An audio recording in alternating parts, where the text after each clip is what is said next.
Press the bell icon and never miss a video from Daily Awaaz.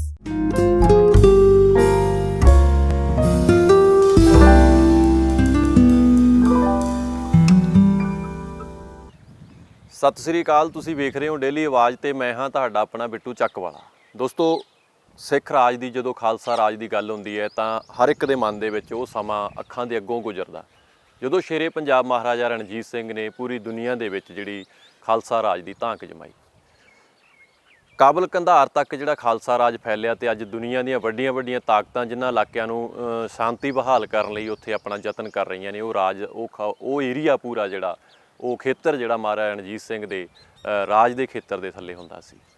ਸਿੱਖ ਰਾਜ ਦੇ ਝੰਡੇ ਜਿਹੜੇ ਦੂਰ ਤੱਕ ਝੁੱਲੇ ਨੇ ਤੇ ਉਸ ਤੋਂ ਬਾਅਦ ਮਹਾਰਾਜਾ ਰਣਜੀਤ ਸਿੰਘ ਉਹਨਾਂ ਦੇ ਚਲਾਣਾ ਕਰਨ ਤੋਂ ਬਾਅਦ ਸਿੱਖ ਰਾਜ ਤੇ ਜਿਹੜੀ ਹਨੇਰੀ ਝੁੱਲੀ ਹੈ ਉਹ ਪੂਰੀ ਦੁਨੀਆ ਜਾਣਦੀ ਹੈ। ਅੱਜ ਅਸੀਂ ਬਹੁਤ ਖੁਸ਼ਕਿਸਮਤ ਹਾਂ ਕਿ ਸਾਡੀ ਜਿਹੜੀ ਟੀਮ ਹੈ ਡੇਲੀ ਆਵਾਜ਼ ਦੀ ਉਹ ਲੁਧਿਆਣੇ ਜ਼ਿਲ੍ਹੇ ਦੇ ਬੱਸੀਆਂ ਕਸਬੇ ਦੇ ਵਿੱਚ ਪੁੱਜੀ ਹੋਈ ਹੈ। ਬੱਸੀਆਂ ਦੀ ਮਹਾਰਾਜਾ ਦਲੀਪ ਸਿੰਘ ਯਾਦਗਾਰੀ ਹਵੇਲੀ ਹੈ। ਤੁਸੀਂ ਬਿਲਕੁਲ ਮੇਰੇ ਪਿੱਛੇ ਵੇਖ ਸਕਦੇ ਹੋ, ਇਹ ਉਹੀ ਹਵੇਲੀ ਹੈ ਜਿੱਥੇ 31 ਦਸੰਬਰ 1849 ਨੂੰ ਆਖਰੀ ਰਾਤ ਉਸ ਸਿੱਖ ਰਾਜ ਦੇ ਆਖਰੀ ਵਾਰਸ ਦੀ ਜਿਹੜੀ ਇਸ ਹਵੇਲੀ ਦੇ ਵਿੱਚ ਇਸ ਜਗ੍ਹਾ ਤੇ ਕੱਟੀ ਸੀ। ਅੰਗਰੇਜ਼ ਜਦੋਂ ਮਹਾਰਾਜਾ ਦਲੀਪ ਸਿੰਘ ਨੂੰ ਗੱਦੀ ਤੋਂ ਲਾਹੁਣ ਤੋਂ ਬਾਅਦ ਇੱਥੋਂ ਲੈ ਕੇ ਜਾਂਦੇ ਨੇ, ਜਾਂਦਿਆਂ ਰਸਤੇ ਦੇ ਵਿੱਚ ਇੱਕ ਰਾਤ ਜਿਹੜੀ ਉਹ ਮਹਾਰਾਜਾ ਦਲੀਪ ਸਿੰਘ ਦੀ ਇੱਥੇ ਕਟਾਈ ਗਈ ਸੀ। ਜਦੋਂ ਕਦੇ ਘੁੰਮਣ ਆਈਦਾ ਤਾਂ ਅੱਖਾਂ ਜਿਹੜੀਆਂ ਇੱਥੇ ਨਮ ਹੋ ਜਾਂਦੀਆਂ ਨੇ। ਉਹ ਇਤਿਹਾਸ ਦਾ ਕੱਲਾ ਪੰਨਾ ਜਿਹੜਾ ਅੱਜ ਆਪਾਂ ਫਰੋਲਾਂਗੇ ਕਿ ਕਿਵੇਂ ਸਿੱਖ ਰਾਜ ਦੇ ਆਖਰੀ ਵਾਰਸ ਨੂੰ ਇੱਥੋਂ ਲੈ ਕੇ ਜਾਇਆ ਗਿਆ ਤੇ ਕਿਵੇਂ ਇੱਥੇ ਜਿਹੜੀਆਂ ਨਿਸ਼ਾਨੀਆਂ ਸਾਂਭੀਆਂ ਹੋਈਆਂ ਨੇ। ਸਾਡੇ ਨਾਲ ਬਾਈ ਮਨਪ੍ਰੀਤ ਸਿੰਘ ਨੇ ਜਿਹੜੇ ਬਹੁਤ ਵਿਸਥਾਰ ਦੇ ਨਾਲ ਇੱਥੋਂ ਦੀ ਕੱਲੀ ਗੱਲ ਜਿਹੜੀ ਸਿੱਖ ਰਾਜ ਦੀ ਦੱਸਣਗੇ। ਬਾਈ ਜੀ ਬਹੁਤ ਸਵਾਗਤ ਹੈ ਤੁਹਾਡਾ। ਵਾਹਿਗੁਰੂ ਜੀ ਕਾ ਖਾਲਸਾ ਵਾਹਿਗੁਰੂ ਜੀ ਕੀ ਫਤਿਹ। ਡੇਲੀ ਆਵਾਜ਼ ਚੈਨਲ ਦੀ ਤਰਫੋਂ ਮੈਂ ਆਪ ਸਭ ਦਾ ਸਰੋਤਿਆਂ ਦਾ ਬਹੁਤ ਧੰਨਵਾਦ ਕਰਦਾ। ਮਾਨਯੋਗ ਸਾਡੇ ਸਤਿਕਾਰਯੋਗ ਸਰਦਾਰ ਅਮਨਦੀਪ ਸਿੰਘ ਗਿੱਲ ਸਾਬਕਾ ਪ੍ਰਧਾਨ, ਉਹਨਾਂ ਦਾ ਬਹੁਤ ਧੰਨਵਾਦ ਕਰਨਾ ਜਿਨ੍ਹਾਂ ਨੇ ਮੌਕਾ ਦਿੱਤਾ ਸੇਵਾ ਦਾ। ਬਹੁਤ ਧੰਨਵਾਦੀਆਂ ਤੁਹਾਡੇ, ਬਹੁਤ ਇੱਕ ਵਾਰੀ ਫੇਰ ਤੁਹਾਡਾ ਸਵਾਗਤ ਕਰਦੇ ਹਾਂ। ਧੰਨਵਾਦ ਬਾਈ ਜੀ। ਮੈਂ ਚਾਹੂੰਗਾ ਬਾਈ ਆਪਾਂ ਦਰਸ਼ਕਾਂ ਨੂੰ ਜੋੜੀ ਰੱਖੀਏ ਤੇ ਅੰਦਰ ਉਸ ਜਗ੍ਹਾ ਤੇ ਲੈ ਕੇ ਚੱਲੀਏ ਜਿੱਥੇ ਮਹਾਰਾਜਾ ਨੇ ਆਖਰੀ ਰਾਤ ਕੱਟੀ। ਬਿਲਕੁਲ ਵੀ ਚਲੋ।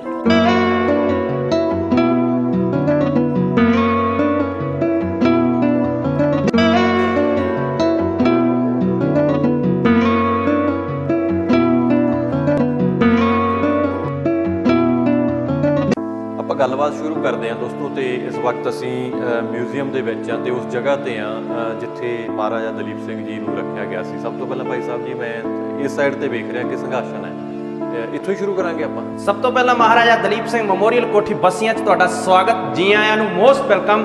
ਆਓ ਮੇਰੇ ਸਾਹਿਬਾਂ ਵੱਲੋਂ ਬਖਸ਼ਿਸ਼ ਕੀਤੀ ਫਤਿਹ ਨਾਲ ਸਾਂਝ ਪਾਵਾਂਗੇ।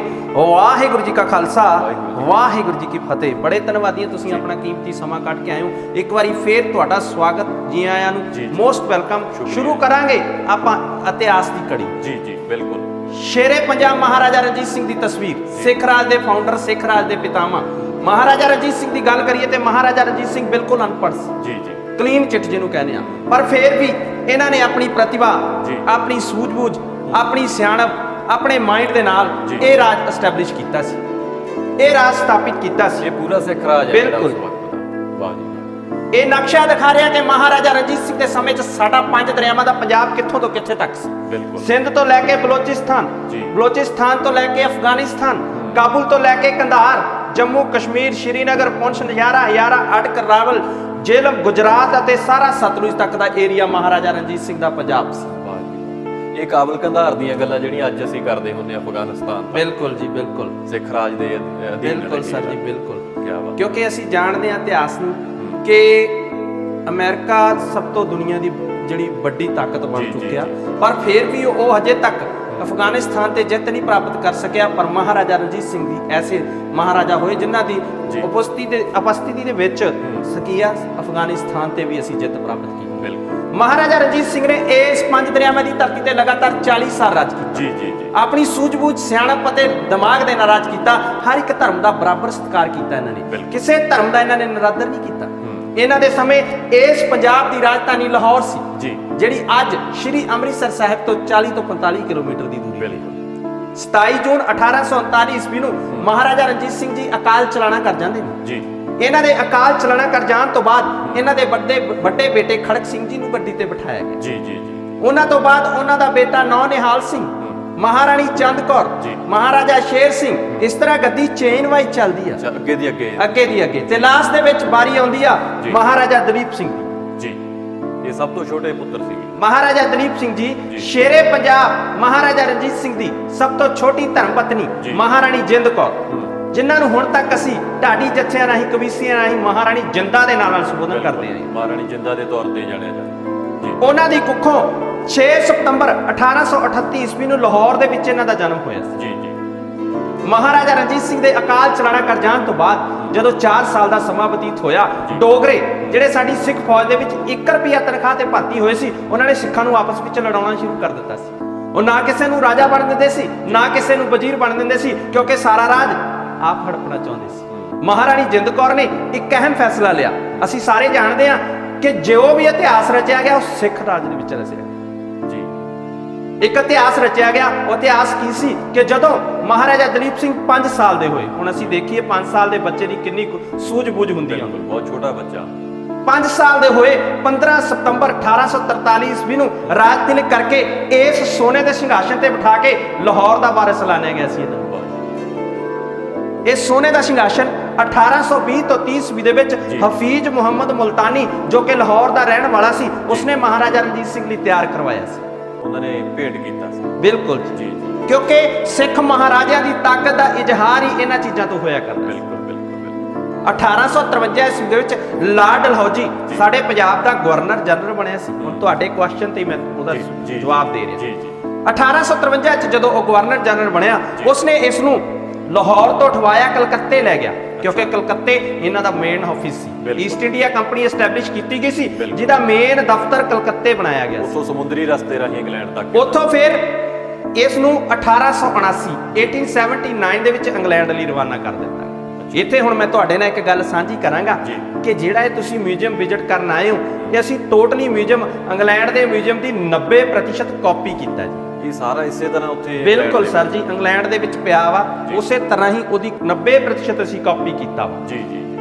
ਅੱਜ ਵੀ ਪਿਆ ਵਾ, ਠੀਕ ਹੈ ਜੀ। ਕਿਉਂਕਿ ਜਦੋਂ ਅੰਗਰੇਜ਼ ਸਾਨੂੰ ਆਜ਼ਾਦੀ ਦੇ ਕੇ ਗਏ ਨੇ, ਜਿੰਨੀਆਂ ਵੀ ਬਹੁਮੁੱਲੀਆਂ ਚੀਜ਼ਾਂ ਹੋਈਆਂ, ਜਿਵੇਂ ਕਿ ਮਹਾਰਾਜਾ ਰਣਜੀਤ ਸਿੰਘ ਦਾ ਸੋਨੇ ਦਾ ਤਖਤ, ਮਹਾਰਾਜਾ ਰਣਜੀਤ ਸਿੰਘ ਦਾ ਕੋਹਿਨੂਰ ਹੀਰਾ, ਹੁਣ ਵੀ ਅਣਗਿਣਤ ਬਹੁਮੁੱਲੀਆਂ ਚੀਜ਼ਾਂ ਜਿਹੜੀਆਂ ਆਪਣੇ ਨਾਲ ਲੈ ਗਏ।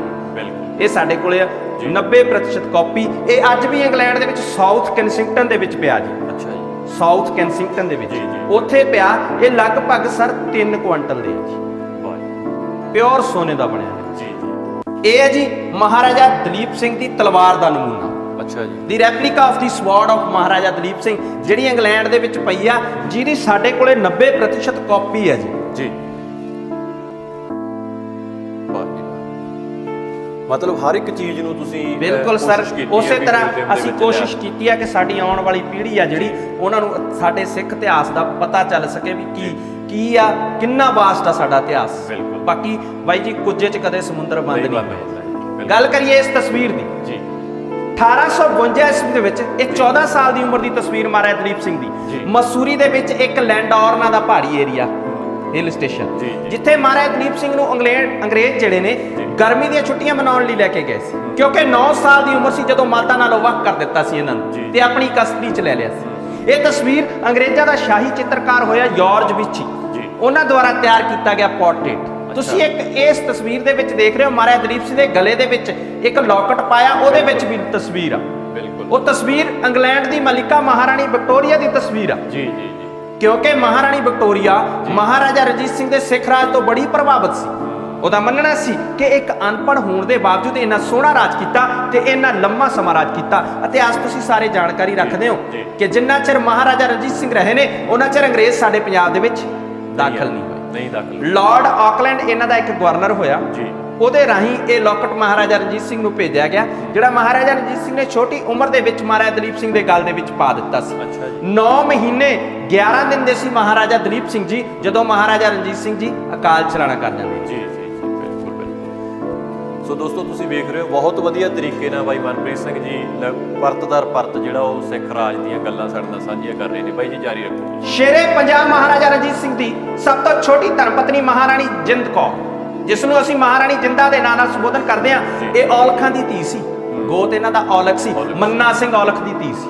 ਇਸ ਤਰ੍ਹਾਂ ਇਹਨਾਂ ਨੇ ਵੀ ਡਟ ਕੇ ਅੰਗਰੇਜ਼ਾਂ ਨਾਲ ਟੱਕਰ ਲਈ ਆ। ਬਿਲਕੁਲ। ਲਾਰਡ ਡਲਹੌਜੀ ਨੇ ਆਪਣੀ ਬੁੱਕ ਦੇ ਵਿੱਚ ਇੱਕ ਲਿਖਿਆ, ਮੈਂਸ਼ਨ ਕੀਤਾ ਕਿ ਜਲਾਵਤਨ ਹੁੰਦਾ ਦੇਸ਼ ਨਿਕਾਲਾ, ਕਿਉਂਕਿ ਇਹਨਾਂ ਨੂੰ ਦੇਸ਼ ਨਿਕਾਲਾ ਦਿੱਤਾ ਗਿਆ ਸੀ। ਲਾਰਡ ਡਲਹੌਜੀ ਕਹਿੰਦਾ ਕਿ ਦੇਸ਼ ਨਿਕਾਲੇ ਤੋਂ ਬਾਅਦ ਜੇ ਸਾਡੀ ਅੰਗਰੇਜ਼ ਸਰਕਾਰ ਕਿਸੇ ਭਾਰਤੀ ਔਰਤ ਤੋਂ ਡਰਦੀ ਆ, ਸਿੱਖ ਔਰਤ ਤੋਂ ਡਰਦੀ ਆ, ਉਹ ਮਹਾਰਾਣੀ ਜਿੰਦ ਕੌਰ ਜੀ। ਬੱਚੇ ਨੂੰ ਛੋਟੀ ਉਮਰ 'ਚ ਹੀ ਸਿੰਘ ਸਜਾਇਆ ਇਹਨਾਂ ਨੇ, ਹਰ ਤਰ੍ਹਾਂ ਦਾ ਗਿਆਨ ਦਿੱਤਾ, ਚਾਹੇ ਉਹ ਰਾਜਨੀਤਿਕ ਵਿਦਿਆ, ਸਮਾਜਿਕ ਵਿਦਿਆ, ਧਾਰਮਿਕ ਵਿਦਿਆ, ਹਰ ਤਰ੍ਹਾਂ ਦੀ ਵਿਦਿਆ ਨਾਲ ਨਵਾਜਿਆ ਇਹਨਾਂ ਨੇ, ਕਿਉਂਕਿ ਉਹਨਾਂ ਨੂੰ ਪਤਾ ਸੀ ਕਿ ਆਉਣ ਵਾਲਾ ਸਮਾਂ ਬੜਾ ਮੁਸ਼ਕਲਾਂ ਭਰਿਆ, ਮੇਰੇ ਬੱਚੇ ਨੂੰ ਕਿਸੇ ਮੁਸ਼ਕਲ ਦਾ ਸਾਹਮਣਾ ਕਰਨਾ ਪਵੇ ਤੇ ਉਹ ਡਟ ਕੇ ਖੜਾ ਹੋਵੇ। ਤੇ ਉਹਨਾਂ ਨੇ ਕੀ ਕੀਤਾ, 1845-46 ਵਿੱਚ ਪਹਿਲਾ ਐਂਗਲੋ ਸਿੱਖ ਯੁੱਧ ਹੋਇਆ ਸੀ, ਉਹਦੇ ਵਿੱਚ ਡੋਗਰਿਆਂ ਦੀ ਗਦਾਰੀ, ਜਿਹਦੇ ਵਿੱਚ ਗੁਲਾਬ ਸਿੰਘ ਡੋਗਰਾ, ਤੇਜ ਸਿੰਘ ਮਿਸਰ ਅਤੇ ਲਾਲ ਸਿੰਘ ਮਿਸਰ, ਉਹਨਾਂ ਨੇ ਸਾਡੇ ਨਾਲ ਗਦਾਰੀ ਕੀਤੀ। ਗਦਾਰੀ ਕੀ ਕੀਤੀ ਸੀ ਕਿ ਜਿੱਥੇ ਸਾਨੂੰ ਬਰੂਦ ਦੇ ਗੱਡੇ ਜਾਣੇ ਸੀ, ਉੱਥੇ ਸਰੋਂ ਦੇ ਤੇ ਰੇਤੇ ਦੇ ਗੱਡੇ ਭੇਜੇ ਗਏ, ਜਿਸ ਦੇ ਨਾਲ ਸਾਡੀ ਸਿੱਖ ਫੌਜ ਜਿੱਤਦੀ ਹਾਰ ਗਈ, ਕੁੱਕੜ ਦੇ ਸੱਪ ਬਣੇ ਜੀ। ਬਿਲਕੁਲ ਜੀ। ਤੇ ਸ਼ਾਹ ਮੁਹੰਮਦ ਜੀ ਨੇ ਉੱਥੇ ਲਿਖਿਆ ਸੀ ਕਿ ਜੇ ਹੁੰਦੀ ਸਰਕਾਰ ਤਾਂ ਮੁੱਲ ਪਾਉਂਦੀ, ਜੇ ਹੁੰਦੀ ਸਰਕਾਰ ਤਾਂ ਮੁੱਲ ਪਾਉਂਦੀ, ਜਿਹੜੀਆਂ ਖਾਲਸੇ ਤੇਗਾਂ ਮਾਰੀਆਂ ਨੇ ਸ਼ਾਹ ਮੁਹੰਮਦ ਦਾ, ਇੱਕ ਸਰਕਾਰ ਵਾਜੋ ਫੌਜਾਂ ਜਿੱਤ ਕੇ ਅੰਤ ਨੂੰ ਹਾਰੀਆਂ ਨੇ। ਉਹਦਾ ਕਾਰਨ ਕੀ ਸੀ? ਨਾ ਸਾਡੇ ਸਿਰ ਤੇ ਮਹਾਰਾਜਾ ਰਣਜੀਤ ਸਿੰਘ ਦਾ ਸਾਇਆ ਤੇ ਨਾ ਸਾਡੀ ਮਹਾਰਾਣੀ ਜਿੰਦ ਕੌਰ, ਕਿਉਂਕਿ ਇਹਨਾਂ ਨੂੰ 1847 ਈਸਵੀ ਦੇ ਵਿੱਚ ਸ਼ੇਖੂਪੁਰਾ ਕਿਲਾ ਲਾਹੌਰ ਦੇ ਵਿੱਚ ਨਜ਼ਰਬੰਦ ਕਰ ਦਿੱਤਾ ਗਿਆ। ਮਹਾਰਾਣੀ ਜਿੰਦ ਕੌਰ, ਬਿਲਕੁਲ। ਬੱਚੇ ਨੂੰ ਆਪਣੀ ਕਸਟਡੀ 'ਚ ਲੈ ਲਿਆ, ਜਿੱਦਾਂ ਮੈਂ ਦੱਸਿਆ ਸੀ 9 ਸਾਲ ਦੀ ਉਮਰ 'ਚ। ਬਿਲਕੁਲ। 1849 'ਚ ਇਹਨਾਂ ਨੂੰ ਪੂਰਨ ਰੂਪ 'ਚ ਦੇਸ਼ ਨਿਕਾਲਾ ਦੇ ਕੇ ਕਠਮੰਡੂ ਨੇਪਾਲ ਵਿਖੇ ਭੇਜ ਦਿੱਤਾ ਗਿਆ। ਬੱਚੇ ਨੂੰ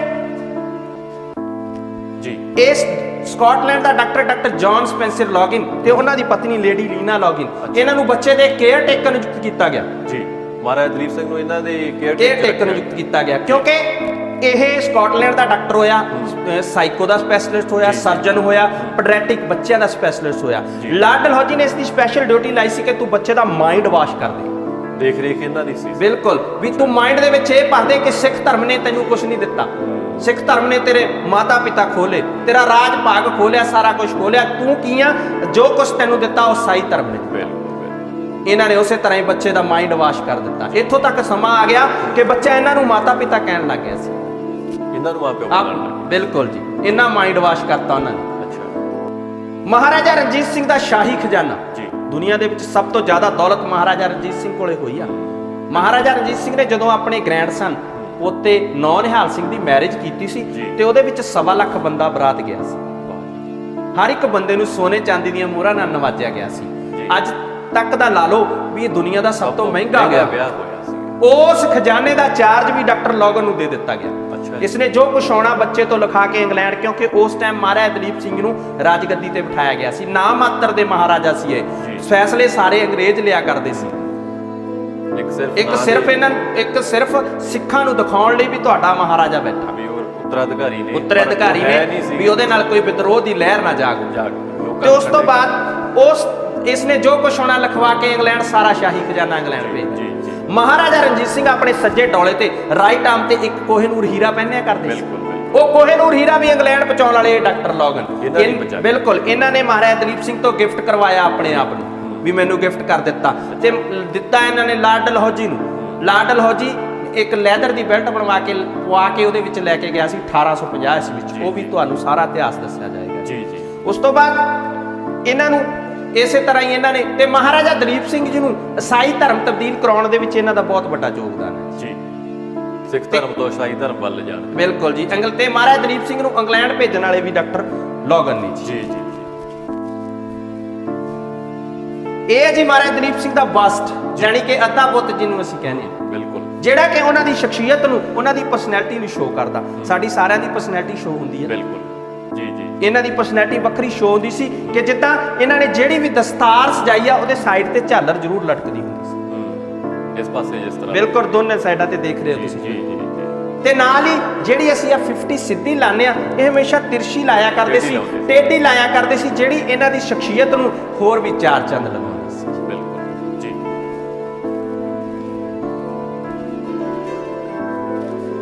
ਇਹ ਆ ਮਹਾਰਾਜਾ ਦਲੀਪ ਸਿੰਘ ਦੀ ਕੈਜੂਅਲ ਟਰਬਨ, ਆਮ ਦਸਤਾਰ ਜੀ।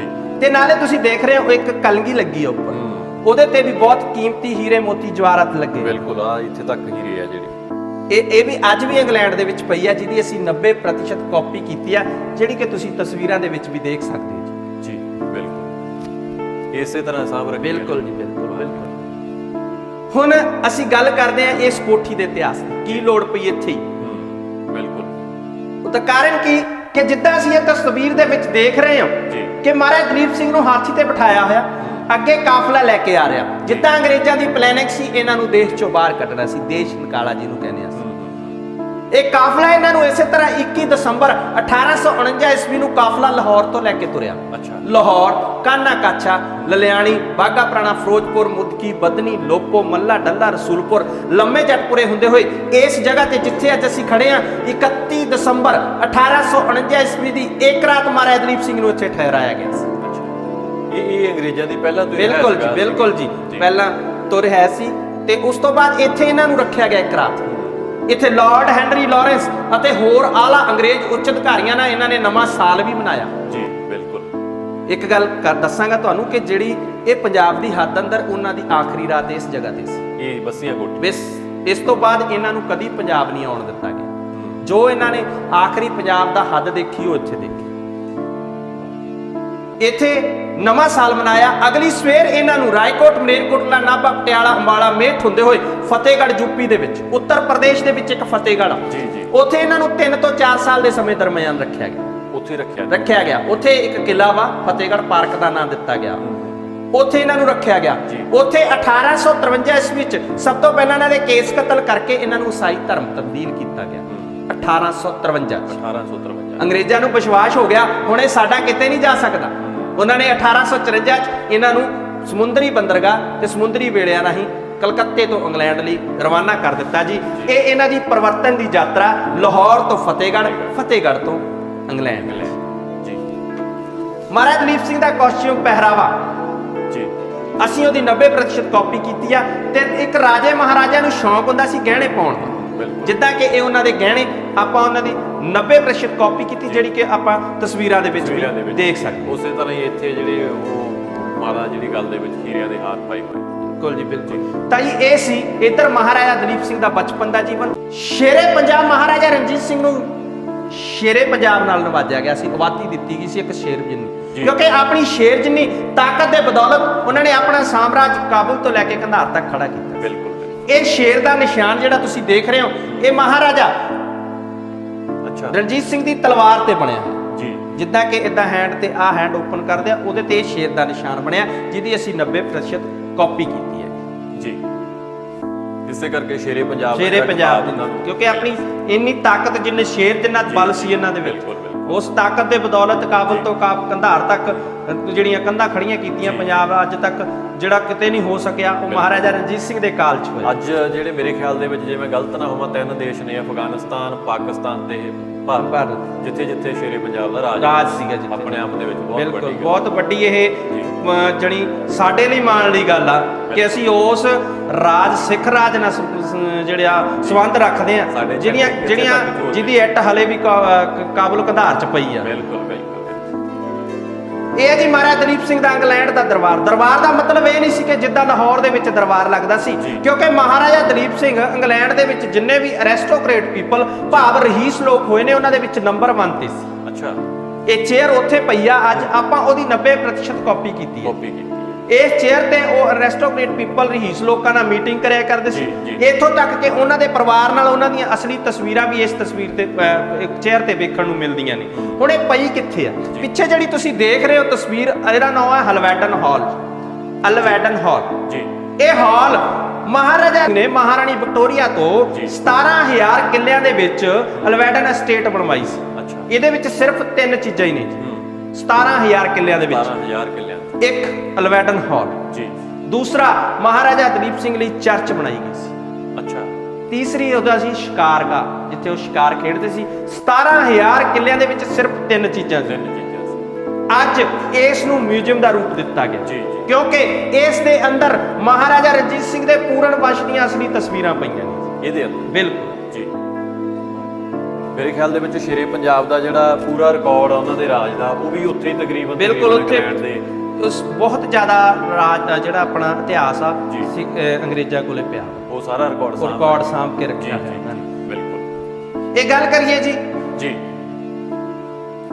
ਇਹਨੂੰ ਇੱਕ ਜਜ਼ਬਾਤੀ ਪੁਨਰ ਮਿਲਨ ਕਿਹਾ ਗਿਆ, ਐਨ ਇਮੋਸ਼ਨਲ ਰੀਯੂਨੀਅਨ। ਉਹਦਾ ਕਾਰਨ ਕੀ ਆ? ਇਮੋਸ਼ਨਲ ਹੋ ਗਿਆ ਕਿਉਂਕਿ ਮਾਂ ਤੇ ਪੁੱਤ ਇੱਕ ਦੂਸਰੇ ਨੂੰ 13.5 ਸਾਲ ਬਾਅਦ ਮਿਲੇ ਸੀ। ਮਹਾਰਾਣੀ ਜਿੰਦ ਕੌਰ 1861 ਈਸਵੀ ਵਿੱਚ ਕਠਮੰਡੂ ਨੇਪਾਲ ਦੇ ਵਿੱਚ ਬਿਲਕੁਲ ਅੱਖਾਂ ਦੀ ਜੋਤ ਪਹਿਲਾਂ ਹੀ ਰੋ ਰੋ ਕੇ ਜਾ ਚੁੱਕੀ ਸੀ, ਅੱਖੋਂ ਦਿਖਾਈ ਨਹੀਂ ਸੀ ਦਿੰਦਾ, ਅੱਖੋਂ ਵੀ ਹੋਣੇ ਸੀ, ਬਹੁਤ ਜ਼ਿਆਦਾ ਬਿਮਾਰ ਹੋ ਗਏ। ਪੁੱਤਰ ਨੂੰ ਪਤਾ ਲੱਗਿਆ ਕਿ ਮੇਰੀ ਮਾਂ ਬਿਮਾਰ ਆ, ਉਧਰਲੀ ਸਰਕਾਰ ਨੂੰ ਅਪੀਲ ਕੀਤੀ ਕਿ ਮੇਰੀ ਮਾਂ ਬਿਮਾਰ ਆ, ਮੈਂ ਮਿਲਣ ਜਾਣਾ ਇਹਨਾਂ ਨੂੰ। ਅੰਗਰੇਜ਼ੀ ਸਰਕਾਰ ਨੇ ਉਹਨਾਂ ਦੀ ਹਰ ਇੱਕ ਅਪੀਲ ਦਲੀਲ ਜਿਹੜੀ ਕੀਤੀ ਉਹਨੂੰ ਇਗਨੋਰ ਕਰ ਦਿੱਤਾ ਗਿਆ, ਉੱਤੇ ਕੋਈ ਧਿਆਨ ਨਾ ਦਿੱਤਾ। ਫਿਰ ਇਹਨਾਂ ਨੇ ਜਦੋਂ ਸੁਪਰੀਮ ਕੋਰਟ ਲਿਖ ਕੇ ਦਿੱਤਾ ਕਿ ਮੇਰੀ ਮਾਂ ਬਹੁਤ ਬਿਮਾਰ ਆ, ਮੈਂ ਦੇਖਣ ਜਾਣਾ, ਮੈਨੂੰ ਮਿਲਾਇਆ ਜਾਵੇ। ਅੰਗਰੇਜ਼ੀ ਸਰਕਾਰ ਨੇ ਇਹਨਾਂ ਨੂੰ ਇਜਾਜ਼ਤ ਇਹ ਦਿੱਤੀ ਕਿ ਤੈਨੂੰ ਤੇਰੀ ਮਾਂ ਨਾਲ ਮਿਲਾਇਆ ਜਾਵੇਗਾ, ਪਰ ਤੈਨੂੰ ਪੰਜਾਬ ਜਾਣ ਦੀ ਇਜਾਜ਼ਤ ਨਹੀਂ ਦਿੱਤੀ। ਸਿਰਫ ਕਾਠਮੰਡੂ ਤੱਕ ਹੀ ਜਾਇਆ ਜਾ। ਮਾਂ ਤੇ ਪੁੱਤ ਦਾ 1861 ਈਸਵੀ ਵਿੱਚ ਕਲਕੱਤੇ ਦੇ ਇਸ ਸਪੈਂਸਿਸ ਹੋਟਲ ਦੇ ਵਿੱਚ, ਸਪੈਂਸਿਸ ਹੋਟਲ ਜੀ 1861 ਦੀ ਗੱਲ ਕਰਦਾ ਮੈਂ, ਹੁਣ ਤਾਂ ਪਤਾ ਨਹੀਂ ਇੱਥੇ ਕੀ ਹੋ ਸਕਦਾ। 1861 ਜੀ ਮਾਂ ਤੇ ਪੁੱਤ ਦਾ 13.5 ਸਾਲ ਬਾਅਦ ਮਿਲਾਪ ਕਰਵਾਇਆ ਜਾ ਰਿਹਾ। ਮਾਂ ਦੇ ਕਮਰੇ 'ਚ ਜਦੋਂ ਬੱਚੇ ਨੂੰ ਭੇਜਿਆ ਗਿਆ, ਮਾਂ ਨੂੰ ਕਿਹਾ ਗਿਆ ਤੇਰਾ ਦਲੀਪ ਸਿੰਘ ਆ ਗਿਆ, ਤੇਰਾ ਰਾਜਕੁਮਾਰ ਆ ਗਿਆ। ਅੱਖਾਂ ਦੀ ਜੋਤ ਨਾ ਹੋਣ ਕਾਰਨ ਕੰਨ ਤੋਂ ਹੱਥ ਫੇਰਦੀ ਜਦੋਂ ਸਿਰ ਤੇ ਲੈ ਕੇ ਗਈ, ਬੱਚੇ ਨੂੰ ਜ਼ੋਰ ਨਾਲ ਧੱਕਾ ਮਾਰਿਆ, ਉੱਚੀ ਉੱਚੀ ਰੋਣ ਲੱਗ ਪਈ, ਦੁਹੱਕੜੇ ਮਾਰਦੀ ਆ, ਪ੍ਰਮਾਤਮਾ ਨੂੰ ਕੋਸਦੀ ਆ ਕਿ ਹੇ ਪ੍ਰਮਾਤਮਾ ਤੂੰ ਮੇਰਾ ਰਾਜ ਵੀ ਖੋਲਿਆ, ਮੇਰਾ ਭਾਗ ਵੀ ਖੋਲਿਆ, ਤੂੰ ਮੇਰੇ ਸਿਰ ਦਾ ਸਾਈਂ ਵੀ ਖੋਲਿਆ, ਤੂੰ ਮੈਨੂੰ ਦਰ ਦੀਆਂ ਟੱਕਰਾਂ ਲਈ ਮਜਬੂਰ ਕਰ ਦਿੱਤਾ, ਇੱਥੋਂ ਤੱਕ ਕਿ ਤੂੰ ਮੇਰਾ ਕੋਹਿਨੂਰ ਹੀਰਾ ਵੀ ਖੋ ਕੇ ਲੈ ਗਿਆ, ਪਰ ਅੱਜ ਤੱਕ ਮੈਂ ਤੈਨੂੰ ਕਦੀ ਸੀ ਨਹੀਂ ਕੀਤੀ। ਅੱਜ ਮੈਂ ਤੈਨੂੰ ਕੋਸਦੀ ਆ, ਅੱਜ ਮੈਂ ਤੈਨੂੰ ਲਾਹਨਤਾਂ ਦਿੰਨੀ ਆ, ਜਦੋਂ ਤੂੰ ਮੇਰੇ ਬੱਚੇ ਤੋਂ ਸਾਡੀ ਸਿੱਖੀ ਵੀ ਖੋ ਕੇ ਲੈ ਗਿਆ। ਬੱਚਾ ਇੰਨੀ ਗੱਲ ਸੁਣਦਾ ਮਾਂ ਦੇ ਚਰਨਾਂ 'ਚ ਢਹਿ ਪਿਆ। 1 ਘੰਟਾ ਲਗਾਤਾਰ ਰੋਣ ਤੋਂ ਬਾਅਦ ਮਾਂ ਨੂੰ ਵਿਸ਼ਵਾਸ ਦਿਵਾਉਂਦਾ ਕਿ ਮੈਂ ਹੀ ਤੇਰਾ ਪੁੱਤਰ ਆ, ਮਾਂ ਕਿ ਮਾਂ ਮੈਂ ਤੇਰਾ ਰਾਜ ਨਹੀਂ ਮੋੜ ਸਕਦਾ, ਭਾਗ ਨਹੀਂ ਮੋੜ ਸਕਦਾ, ਤੇਰੇ ਸਿਰ ਦਾ ਸਾਈਂ ਨਹੀਂ ਮੋੜ ਸਕਦਾ, ਇੱਥੋਂ ਤੱਕ ਤੇਰੇ ਦਰ ਦੀਆਂ ਠੋਕਰਾਂ ਦਾ ਮੇਰੇ ਕੋਲੇ ਕੋਈ ਮੁੱਲ ਨਹੀਂ, ਤੇਰਾ ਕੋਹਿਨੂਰ ਹੀਰਾ ਵੀ ਵਾਪਸ ਨਹੀਂ ਕਰ ਸਕਦਾ ਜੀ, ਪਰ ਅੱਜ ਮੈਂ ਤੇਰੇ ਚਰਨਾਂ ਦੀ ਕਸਮ ਖਾ ਕੇ ਕਹਿਣਾ ਮਾਂ, ਮੈਂ ਤੇਰੀ ਸਿੱਖੀ, ਮੈਂ ਤੇਰਾ ਧਰਮ ਮੁੜ ਵਾਪਸ ਲਿਆਵਾਂ ਜੀ। 1884 'ਚ ਇਹਨਾਂ ਨੇ ਅੰਗਰੇਜ਼ਾਂ ਨਾਲ ਵਿਦਰੋਹ ਕੀਤਾ ਤੇ 1886 'ਚ ਪੌਲ ਖੰਡੇ ਦੀ ਧਾਰ ਪ੍ਰਾਪਤ ਕਰਕੇ ਦੁਆਰਾ ਸਿੰਘ ਸਜੇ ਸੀ। ਮਾਂ ਨੇ ਚੱਕ ਕੇ ਪੁੱਤਰ ਨੂੰ ਸੀਨੇ ਨਾਲ ਲਾਇਆ, ਨਾਲੇ ਆਪ ਠਰ ਗਈ, ਨਾਲੇ ਬੱਚੇ ਨੂੰ ਉਠਾਰਿਆ, ਕਿਉਂਕਿ 13.5 ਸਾਲ ਬਾਅਦ ਜੋ ਮਿਲੀ ਸੀ, ਬਹੁਤ ਵੱਡਾ ਅਰਸਾ, ਇੱਕ ਦਹਾਕੇ ਤੋਂ ਵੱਧ ਸਮੇਂ ਤੋਂ ਬਾਅਦ ਜਿਹੜਾ ਮਿਲੀ, ਦੋਨਾਂ ਨੂੰ ਆਪਸ 'ਚ ਮਿਲ ਕੇ ਸੀਨਿਆਂ 'ਚ ਠੰਡ ਪਈ। ਮਾਤਾ ਬਿਮਾਰ ਹੋਣ ਕਰਕੇ ਅਪੀਲ ਕੀਤੀ ਕਿ ਮੇਰੀ ਮਾਂ ਨੂੰ ਮੈਂ ਆਪਣੇ ਨਾਲ ਜਾਣਾ, ਲੈ ਕੇ ਉਧਰ ਆਪਣੇ ਨਾਲ ਹੀ ਲੈ ਗਿਆ ਜੀ।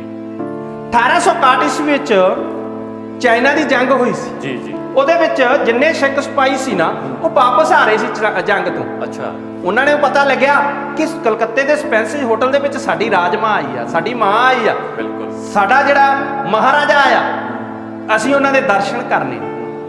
ਉਹਨਾਂ ਨੇ ਕਲਕੱਤੇ ਦੇ ਹੋਟਲ ਨੂੰ ਘੇਰਾ ਪਾ ਲਿਆ, ਮਨ 'ਚ ਬਲਬਲਾ ਉੱਠਿਆ, ਘੇਰਾ ਪਾਇਆ ਹੋਇਆ ਤਾਂ ਅੰਗਰੇਜ਼ੀ ਸਰਕਾਰ ਦੇ ਪੈਰਾਂ ਥੱਲੇ ਜ਼ਮੀਨ ਨਿਕਲ ਗਈ ਕਿ ਇਹ ਕੀ ਹੋ ਗਿਆ। ਉਹਨਾਂ ਨੂੰ ਇਹ ਹੋ ਗਿਆ ਕਿ ਇਹ ਹੁਣ ਵਿਦਰੋਹ ਹੋ, ਜੇ ਮਾਂ ਤੇ ਪੁੱਤ ਨੂੰ ਇਹਨਾਂ ਨੂੰ ਮਿਲਾ ਦਿੱਤਾ ਨਾ ਤਾਂ ਇਹਨਾਂ ਨੇ ਵਿਦਰੋਹ ਕਰਕੇ ਇਹਨਾਂ ਨੂੰ ਲੈ ਜਾਣਾ, ਫੇਰ ਲਿਜਾ ਕੇ ਲਾਹੌਰ ਦੇ ਤਖਤ ਤੇ ਖਾਲਸਾ ਰਾਜ ਦਾ ਝੰਡਾ ਲਹਿਰਾਉਣਾ, ਬਿਲਕੁਲ, ਜੋ ਕਿ ਅੰਗਰੇਜ਼ ਇਹ ਨਹੀਂ ਚਾਹੁੰਦੇ ਸੀ। ਉਹਨਾਂ ਨੇ ਕੀ ਕੀਤਾ, ਮਾਂ ਤੇ ਪੁੱਤ ਨੂੰ ਅੰਡਰਗਰਾਉਂਡ ਰਾਤੋਂ ਰਾਤ ਇੰਗਲੈਂਡ ਲਈ ਰਵਾਨਾ ਕਰ ਦਿੱਤਾ। ਮਹਾਰਾਣੀ ਜਿੰਦ ਕੌਰ ਇੰਗਲੈਂਡ ਸਾਊਥ ਕੈਂਸਿੰਗਟਨ ਦੇ ਵਿੱਚ, ਜਿੱਥੇ ਮੈਂ ਪਹਿਲਾਂ ਵੀ ਤੁਹਾਨੂੰ ਵਰਣਨ ਕੀਤਾ, ਉੱਥੇ 2 ਸਾਲ ਰਹੇ। 1863 ਈਸਵੀ ਵਿੱਚ ਆਪਣੀ ਜ਼ਿੰਦਗੀ ਦੇ ਆਖਰੀ ਸਵਾਸ ਪੂਰੇ ਕਰਦੇ ਤੇ ਪੁੱਤਰ ਨੂੰ ਕੀ ਕਹਿੰਦੇ ਨੇ ਹੁਣ ਕਿ ਪੁੱਤਰਾ, ਮੈਂ ਇਸ ਜਹਾਨ ਤੋਂ ਜਾਣ ਲੱਗੀ ਹਾਂ, ਮੇਰੀ ਆਖਰੀ ਤਮੰਨਾ ਹੈ ਕਿ ਜਦੋਂ ਮੈਂ ਇਸ ਜਹਾਨ ਤੋਂ ਜਾਵਾਂ, ਜਦੋਂ ਮੈਂ ਇਸ ਜਹਾਨ ਨੂੰ ਅਲਵਿਦਾ ਕਹਾਂ, ਮੇਰੀਆਂ ਅੱਖਾਂ ਦੀਆਂ ਪਲਕਾਂ, ਇਹ ਅੱਖਾਂ ਦੇ ਬੂਹੇ ਬੰਦ ਨਾ ਕਰੀ, ਖੁੱਲੀਆਂ ਜਾਣ। ਇਹਨਾਂ ਦੇ ਵਿੱਚ ਆਏ 2 ਆਖਰੀ ਹੰਝੂ ਮੈਂ ਆਪਣੇ ਪਤੀ ਮਹਾਰਾਜਾ ਰਣਜੀਤ ਸਿੰਘ ਦੀ ਸਮਾਧ, ਜੋ ਕਿ ਲਾਹੌਰ ਵਿਖੇ ਬਣੀ ਹੋਈ ਆ, ਉੱਥੇ ਭੇਂਟ ਕਰਨਾ ਚਾਹੁੰਦੀ ਆ। ਦੇਖੀ ਪੁੱਤਰਾ, ਕਿਤੇ ਮੇਰੇ 2 ਆਖਰੀ ਹੰਝੂ ਇਹਨਾਂ ਗੋਰਿਆਂ ਦੀ ਧਰਤੀ ਤੇ ਰੁਲਣ ਨਾ ਦਈ। ਇੰਨੀ ਗੱਲ ਕਹਿੰਦੇ ਹੋਏ ਆਪਣੀ ਜ਼ਿੰਦਗੀ ਦੇ ਆਖਰੀ ਸਵਾਸ ਪੂਰੇ ਕਰਦੇ ਨੇ। ਅੱਗੇ ਟੈਲੀਗ੍ਰਾਫ ਭੇਜੇ ਜਾਂਦੇ ਹੁੰਦੇ ਸੀ ਸੁਨੇਹਿਆਂ ਲਈ, ਇਹ ਉਹ ਟੈਲੀਗ੍ਰਾਫ ਜਿਹੜਾ ਮਹਾਰਾਜਾ ਰਣਜੀਤ ਸਿੰਘ ਨੇ, ਡਾਕਟਰ ਲੋਗਨ ਜਿਹੜਾ ਕੇਅਰ ਟੇਕਰ ਹੋਇਆ, ਉਸ ਨੂੰ ਆਪਣੇ ਹੱਥੀਂ, ਇਹਨਾਂ ਦੀ ਆਪਣੀ ਹੈਂਡ ਰਾਈਟਿੰਗ ਆ ਮਹਾਰਾਜਾ ਦਲੀਪ ਸਿੰਘ, ਇਹ ਉਹ ਦਸਤਾਵੇਜ਼ ਦੀ ਜਿਹੜੀ ਫੋਟੋ ਹੈ, ਬਿਲਕੁਲ ਜੀ, ਉਧਰ ਪਿਆ ਰੀਜਨਲ ਆਪਣੇ ਕੋਲੇ ਕਾਪੀ ਆ। ਇਹਦੇ ਤੇ ਲਿਖਿਆ ਕਿ ਮੇਰੀ ਮਾਤਾ ਦੀ ਡੈਥ ਹੋ ਗਈ, ਮੈਂ ਜਾਣਾ ਚਾਹੁੰਦਾ। ਅੰਗਰੇਜ਼ੀ ਸਰਕਾਰ ਨੇ ਇਹਨਾਂ ਦੀ ਹਰ ਇੱਕ ਅਪੀਲ ਦਲੀਲ ਨੂੰ ਇਗਨੋਰ ਕਰ ਦਿੱਤਾ, ਠੁਕਰਾ ਦਿੱਤਾ। ਲੰਡਨ ਦੇ ਵਿੱਚ ਇੱਕ ਕੈਂਸ਼ਨ ਗ੍ਰੀਨ ਸ਼ਮਸ਼ਾਨ ਘਾਟ ਬਣਿਆ, ਜਿੱਥੇ ਮਹਾਰਾਣੀ ਜਿੰਦ ਕੌਰ ਦਾ ਦੇਹ ਸੰਸਕਾਰ ਕੀਤਾ ਗਿਆ। ਮਹਾਰਾਣੀ ਜਿੰਦ ਕੌਰ ਦੀਆਂ ਅਸਥੀਆਂ ਇੱਧਰ ਲੈ ਕੇ ਆਉਣ ਲਈ ਇਹਨਾਂ ਨੂੰ ਕੋਰਟ ਕਚਹਿਰੀ ਹੋਣਾ ਪਿਆ, 1 ਸਾਲ ਲੱਗ ਗਿਆ। 1 ਸਾਲ ਬਾਅਦ ਇਹਨਾਂ ਨੇ ਕੋਰਟ ਕਚਹਿਰੀ ਹੋਣ ਤੋਂ ਬਾਅਦ ਇਹਨਾਂ ਨੂੰ ਮਨਜ਼ੂਰੀ ਦਿੱਤੀ ਗਈ ਕਿ ਤੈਨੂੰ ਪੰਜਾਬ ਆਉਣ ਦੀ ਇਜਾਜ਼ਤ ਨਹੀਂ ਦਿੱਤੀ ਗਈ। ਆਪਣੀ ਮਾਤਾ ਦੀਆਂ ਅਸਥੀਆਂ ਲੈ ਕੇ ਗੋਦਾਵਰੀ ਨਦੀ ਦੇ ਕੰਢੇ ਨਾਸਿਕ, ਬੰਬੇ ਦੇ ਵਿੱਚ ਉੱਥੇ ਜਲ ਪ੍ਰਵਾਹ ਕਰਨਾ ਹੈ, ਜਿੱਥੇ ਅੱਜ ਵੀ ਮਹਾਰਾਣੀ ਜਿੰਦ ਕੌਰ ਦੀ ਜਿਹੜੀ ਸਮਾਧ ਬਣੀ ਹੈ, ਜਿੱਥੇ ਹਰ ਕੋਈ ਜਾ ਕੇ ਨਤਮਸਤਕ ਹੁੰਦਾ, ਸ਼ਰਧਾ ਦੇ ਫੁੱਲ ਭੇਟ ਕਰਦਾ। ਤੇ ਇਹ ਹੈ ਜੀ ਮਾਂ ਤੇ ਪੁੱਤ ਦਾ 13.5 ਸਾਲ ਬਾਅਦ ਦਾ ਇੱਕ ਪੁਨਰ ਜਜ਼ਬਾਤੀ ਮਿਲਨ। ਮੇਲ ਜਿਹੜਾ ਉਹਨਾਂ ਲਈ ਇੱਕ ਬਹੁਤ ਵੱਡਾ ਆਪਣੇ ਆਪ ਦੇ ਵਿੱਚ ਦੁਖਾਂਤ ਵੀ ਹੈ। ਬਿਲਕੁਲ ਸਰ। ਉਸ ਵਕਤ ਮਹਾਰਾਣੀ ਜਿੰਦਾ ਨੇ ਜਦੋਂ ਵੇਖਿਆ ਕਿ ਪੁੱਤਰ ਦੇ ਕੇਸ ਵੀ ਨਹੀਂ ਨੇ, ਬਿਲਕੁਲ ਸਰ, ਆਪਣੇ ਆਪ ਦੇ ਵਿੱਚ ਤਾਂ ਹੀ ਤੇ ਉਹ ਰੱਬ ਨੂੰ ਕੋਸਦੀ ਆ ਕਿ ਤੂੰ ਸਾਰਾ ਕੁਝ ਲੈ ਗਿਆ ਸਾਡਾ, ਇੱਥੋਂ ਤੱਕ ਕਿ ਤੈਨੂੰ ਇਹ ਵੀ ਨਹੀਂ ਆਇਆ ਕਿ ਮੇਰੇ ਬੱਚੇ ਤੋਂ ਤੂੰ ਸਾਡੀ ਸਿੱਖੀ ਵੀ ਖੋ ਕੇ ਲੈ ਗਿਆ। ਬਿਲਕੁਲ, ਇਹ ਬਹੁਤ ਵੱਡਾ ਦੁਖਾਂਤ ਆ ਸਾਡੇ ਲਈ। ਠੀਕ ਹੈ ਜੀ, ਜੀ। ਸਾਨੂੰ ਅੰਗਰੇਜ਼ਾਂ ਤੋਂ ਸਾਨੂੰ ਉਹ ਤੋੜਿਆ ਨਹੀਂ ਗਿਆ, ਸਾਨੂੰ ਇਸ ਤਰੀਕੇ ਨਾਲ ਤੋੜਿਆ ਅੰਗਰੇਜ਼ਾਂ। ਢੰਗ ਤਰੀਕਿਆਂ ਨਾਲ ਉਹਨਾਂ ਨੇ ਜੁਗਤਾਂ ਵਰਤੀਆਂ। ਜੇ ਆਪਾਂ ਦੇਖੀਏ ਅੰਗਰੇਜ਼ ਜਿਹੜੇ ਨੇ ਸ਼ਸਤਰਾਂ ਨਾਲ ਨਹੀਂ ਲੜੇ, ਦਿਮਾਗ ਨਾਲ ਲੜੇ। ਤੇ ਜੇ ਦਿਮਾਗ ਦੇ ਕਾਰਨ ਹੀ ਉਹ ਅੱਜ ਇੰਨਾ ਸਮਾਂ ਸਾਡੇ ਤੇ 99 ਸਾਲ 100 ਸਾਲ ਰਾਜ ਕਰਨ ਵਿੱਚ ਕਾਮਯਾਬ ਹੋਇਆ। ਇਧਰ ਮਹਾਰਾਜਾ ਦਲੀਪ ਸਿੰਘ ਦਾ ਪਰਿਵਾਰ ਅਤੇ ਇਹਨਾਂ ਦਾ ਆਖਰੀ ਜੀਵਨ, life family and the last life. ਜੀ ਜੀ। ਉਹਦੇ ਵਿੱਚ ਸਭ ਤੋਂ ਵੱਡਾ ਬੇਟਾ ਇਹਨਾਂ ਦਾ ਸ਼ਹਿਜ਼ਾਦਾ ਵਿਕਟਰ ਈਟਨ ਕੈਂਬਰਿਜ ਦੇ ਵਿੱਚ ਪੜਿਆ। 1866 ਈਸਵੀ ਵਿੱਚ ਇਹਦਾ ਜਨਮ ਹੋਇਆ ਸੀ ਜੀ। ਰਾਇਲ ਆਰਮੀ ਦੇ ਵਿੱਚ ਕਪਤਾਨ ਰਿਹਾ ਹੈ। ਅੱਛਾ। ਐਨੀ ਕਮੈਂਟਰੀ ਨਾਂ ਦੀ ਇੱਕ ਲੇਡੀ, ਉਹਨਾਂ ਨਾਲ ਇਹਨਾਂ ਨੇ ਮੈਰਿਜ ਕਰਵਾਈ ਸੀ। ਬਹੁਤ ਇੰਟੈਲੀਜੈਂਟ ਸੀ ਇਹ ਵੀ। ਦੋਨਾਂ ਦਾ ਪਹਿਲੇ ਵਿਸ਼ਵ ਯੁੱਧ ਤੋਂ ਬਾਅਦ ਦੇਹਾਂਤ ਹੋ ਗਿਆ ਸੀ। ਇਹਨਾਂ ਦੇ ਕੋਈ ਔਲਾਦ ਨਹੀਂ ਸੀ। ਜੀ।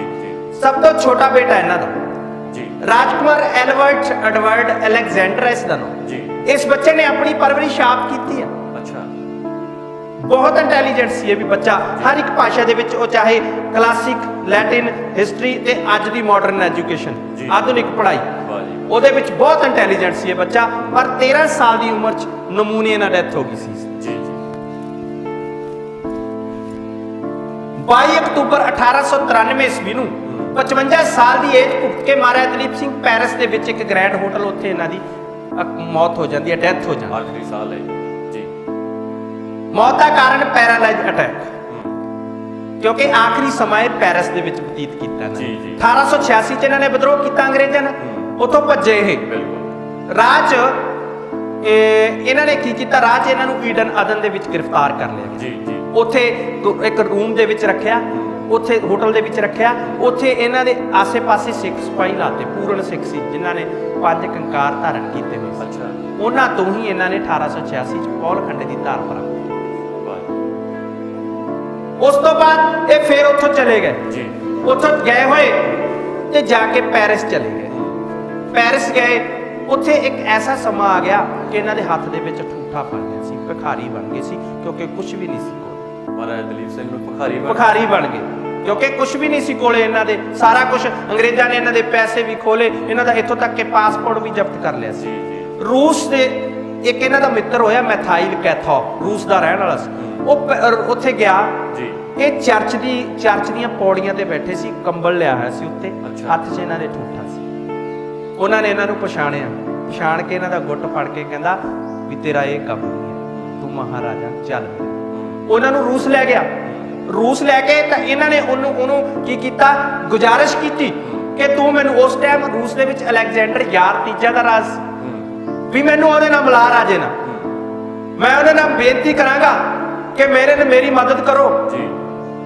ਉਹਨਾਂ ਤੋਂ ਕਿਹਾ ਕਿ ਤੁਸੀਂ ਸੁਨੇਹਾ ਪਹੁੰਚਾ ਦਿਓ ਕਿ ਤੁਹਾਡਾ ਮਹਾਰਾਜਾ ਆ ਰਿਹਾ। ਲੋਕ ਇੰਨੇ ਜ਼ਿਆਦਾ ਖੁਸ਼ ਹੋ ਗਏ, ਉਹਨਾਂ ਨੇ ਉੱਧਰ ਜਾ ਕੇ ਤੋਪਾਂ ਨਾਲ ਸਲਾਮੀ ਦੇ ਦਿੱਤੀ। ਅੰਗਰੇਜ਼ ਫਿਰ ਡਰ ਗਏ, ਉਹਨਾਂ ਨੇ ਕਿਹਾ ਇਹਨੂੰ ਇੱਧਰ ਹੀ ਰੱਖੋ ਭਾਜੀ। ਉਹਨਾਂ ਨੇ ਅਲੈਗਜ਼ੈਂਡਰ ਉੱਥੇ ਜਾ ਕੇ ਪਤਾ ਕੀਤਾ ਵੀ ਕਿੱਥੇ ਆ ਇਹ। ਉੱਥੋਂ ਫਿਰ ਉਹਨਾਂ ਨੂੰ ਬੇਨਤੀ ਕੀਤੀ ਕਿ ਇਹਨੂੰ ਦੁਬਾਰਾ ਵਾਪਸ ਭੇਜ ਦਿੱਤਾ ਜਾਵੇ। ਇਹਨਾਂ ਨੇ ਬਿਨਾਂ ਦੱਸੇ ਇਹ ਫਿਰ ਪੈਰਿਸ ਚਲੇ ਗਏ। ਮਹਾਰਾਜਾ ਦਲੀਪ ਸਿੰਘ ਸਾਡੇ ਪੰਜਾਬ ਦਾ ਸਿੱਖ ਰਾਜ ਦਾ ਆਖਰੀ ਮਹਾਰਾਜਾ ਇਹ ਮਹਾਰਾਜਾ ਸੀ। ਦੁਨੀਆ ਦਾ ਐਸਾ ਪਹਿਲਾ ਮਹਾਰਾਜਾ ਸੀ ਜਿਸ ਨੇ ਭਾਰਤ ਦੀ ਸੁਤੰਤਰਤਾ ਲਈ ਰੂਸ ਤੋਂ ਮਦਦ ਮੰਗੀ ਸੀ। ਤੇ ਉਸ ਤੋਂ ਬਾਅਦ ਇਹ ਪੈਰਿਸ ਚਲੇ ਗਏ। ਉੱਥੇ ਜਾ ਕੇ ਜਾਣ ਸਾਰੀ ਇਹਨਾਂ ਨੂੰ ਪੈਰਾਲਾਈਜ਼ ਅਟੈਕ ਹੋ ਗਿਆ ਤੇ 22 ਅਕਤੂਬਰ 1893 ਈਸਵੀ ਨੂੰ 55 ਸਾਲ ਦੀ ਏਜ ਭੁਗਤਦੇ ਹੋਏ ਪੈਰਿਸ ਦੇ ਗ੍ਰੈਂਡ ਹੋਟਲ ਵਿੱਚ ਡੈਥ ਹੋ ਜਾਂਦੀ ਹੈ। ਇਹਨਾਂ ਦੀ ਮ੍ਰਿਤਕ ਬੋਡੀ, ਡੈਡ ਬੋਡੀ ਜਿਹੜੀ ਆ, ਆਪਾਂ ਐਲਬਰਟਨ ਹਾਲ ਦੇਖਿਆ, ਉੱਥੇ ਲਿਆ ਕੇ ਇਹਨਾਂ ਨੂੰ ਇਸੇ ਤਰ੍ਹਾਂ ਈਸਾਈ ਧਰਮ ਮੁਤਾਬਕ ਦਫਨਾਇਆ ਗਿਆ ਸੀ, ਕਿਉਂਕਿ ਮਰਨ ਤੋਂ ਕੁਝ ਸਮਾਂ ਪਹਿਲਾਂ ਇਹਨਾਂ ਦੇ ਅੰਗਰੇਜ਼ੀ ਸਾਮਰਾਜ ਤੇ ਮਹਾਰਾਣੀ ਵਿਕਟੋਰੀਆ ਨਾਲ ਰਿਲੇਸ਼ਨ ਵਧੀਆ ਬਣੇ ਸੀ, ਜਿਸ ਕਰਕੇ ਇਹਨਾਂ ਨੂੰ ਈਸਾਈ ਧਰਮ ਮੁਤਾਬਕ ਦਫਨਾਇਆ ਗਿਆ ਸੀ। ਇਹ ਜੀ ਮਹਾਰਾਜਾ ਦਲੀਪ ਸਿੰਘ ਦਾ ਦੂਸਰਾ ਬੇਟਾ ਫਰੈਡਰਿਕ ਫਰੈਡੀ ਸੁਫਾਕ ਦੇ ਨੌਫੋਕ ਇੰਗਲੈਂਡ ਦੇ ਵਿੱਚ ਛੋਟੇ-ਛੋਟੇ ਸਬ ਸਟੇਟ ਨੇ, ਛੋਟੇ-ਛੋਟੇ ਰਾਜ ਨੇ, ਉਹਨਾਂ ਦੇ ਵਿੱਚ ਆਰਮੀ ਦੇ ਵਿੱਚ ਜਿਹੜੇ ਮੈਗਜ਼ੀਨ ਚੱਲਦੇ ਨੇ ਉਹਨਾਂ ਦੇ ਵਿੱਚ ਮੇਜਰ ਦੀ ਪਦਵੀ ਤੇ ਸੀ। ਅੱਛਾ। ਐਮਏ ਹਿਸਟਰੀ ਦੀ, ਇਤਿਹਾਸ ਦੀ ਕੀਤੀ ਸੀ। ਰਾਈਟਿੰਗ, ਪੇਂਟਿੰਗ ਤੇ ਰਾਈਡਿੰਗ ਦਾ ਬਹੁਤ ਸ਼ੌਕ ਸੀ ਜੀ ਜੀ। ਇਸ ਨੇ ਆਪਣੇ ਪਿਤਾ ਜੀ ਮਹਾਰਾਜਾ ਦਲੀਪ ਸਿੰਘ ਦੇ ਲਈ ਬਲੋਰ ਨਾਟਨ ਦੇ ਵਿੱਚ ਜੀ ਇੱਕ ਮਹਿਲ ਤਿਆਰ ਕਰਵਾਇਆ ਸੀ ਇੰਗਲੈਂਡ ਦੇ ਵਿੱਚ। ਉੱਤੇ ਲਿਖਵਾਇਆ ਸੀ ਸਾਂਵਲੇ ਰਾਜਕੁਮਾਰ ਦਾ ਮਹਿਲ, ਕਿਉਂਕਿ ਸਕਾਟਲੈਂਡ ਦੇ ਵਿੱਚ ਪਰਥਸ਼ਾਇਰ ਨਾਂ ਦਾ ਕੰਟਰੀ ਆ ਜਿੱਥੇ ਅੱਜ ਵੀ ਮਹਾਰਾਜਾ ਦਲੀਪ ਸਿੰਘ ਨੂੰ ਸਾਂਵਲੇ ਰਾਜਕੁਮਾਰ ਨਾਲ ਜਾਣਿਆ ਜਾਂਦਾ। ਅੱਛਾ।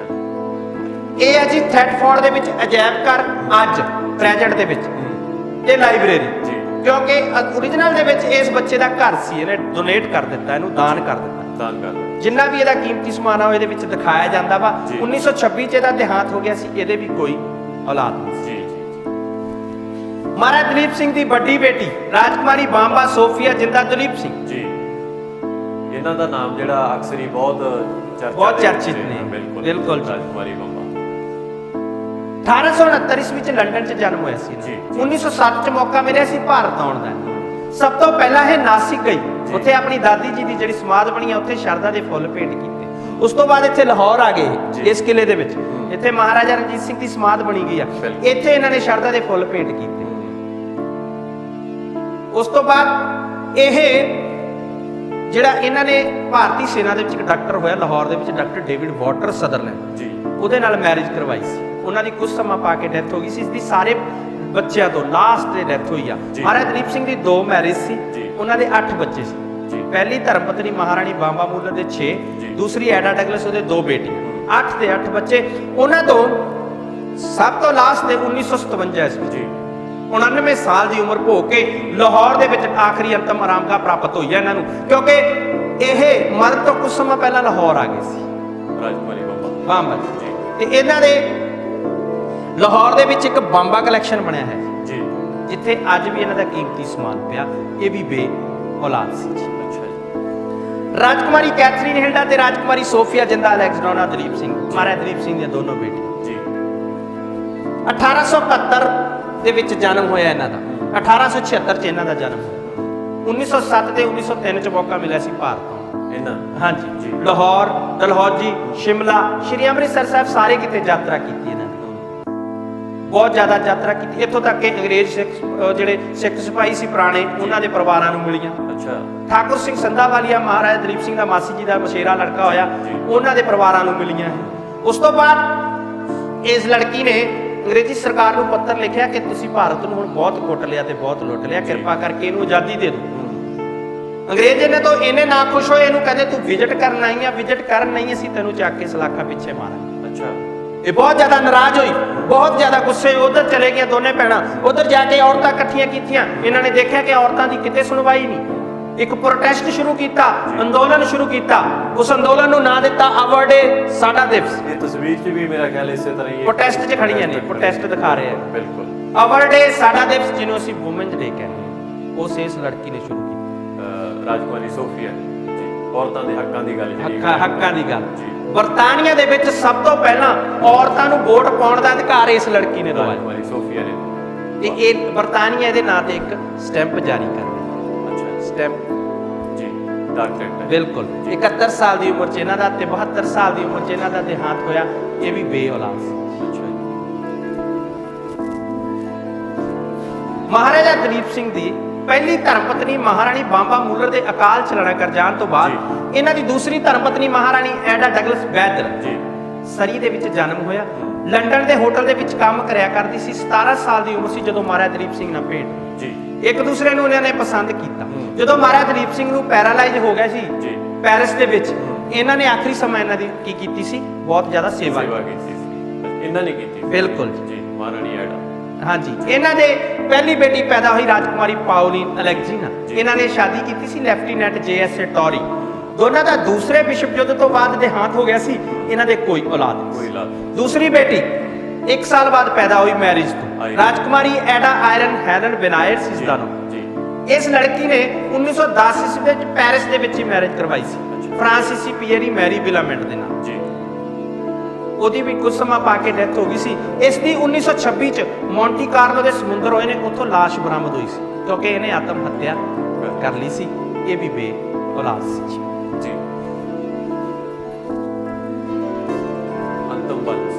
ਇਹ ਹੈ ਜੀ ਲਾਸਟ ਸ਼ੇਅਰ, ਅੰਤਿਮ ਵੰਸ਼। ਇਹਨੂੰ ਪੰਜਾਬੀ ਦੇ ਵਿੱਚ ਅਸੀਂ ਕੁਰਸੀਨਾਮਾ ਕਹਿੰਦੇ। ਕੁਰਸੀਨਾਮਾ ਅੱਜ ਕੱਲ ਜਦੋਂ ਜਾਈਏ ਪਟਵਾਰਖਾਨੇ ਤੋਂ ਕੁਰਸੀਨਾਮਾ ਲੱਗਿਆ ਹੁੰਦਾ ਸਾਰਾ। ਉਹਦੇ ਵਿੱਚ ਕੀ ਆ ਕਿ ਇਹਦੇ ਵਿੱਚ ਦਰਸਾਇਆ ਹੁੰਦਾ ਕਿ ਕਿੱਥੋਂ ਕਿੱਥੇ ਤੱਕ ਚੱਲਿਆ ਇਹਨਾਂ ਦਾ। ਜਿੱਦਾਂ ਕਿ ਮਹਾਰਾਜਾ ਰਣਜੀਤ ਸਿੰਘ ਦਾ ਵੰਸ਼ ਸਿੱਖ ਰਾਜ ਜਿਹੜਾ ਮਹਾਰਾਜਾ ਰਣਜੀਤ ਸਿੰਘ ਤੋਂ ਸ਼ੁਰੂ ਹੋ ਕੇ ਇਹਨਾਂ ਦੇ ਵੰਸ਼ ਦੇ ਵਿੱਚ ਜਿਸ ਤਰ੍ਹਾਂ ਦਰਸਾਇਆ ਪੀੜ੍ਹੀ ਦਰ ਪੀੜ੍ਹੀ ਚੱਲੇ। ਬਿਲਕੁਲ।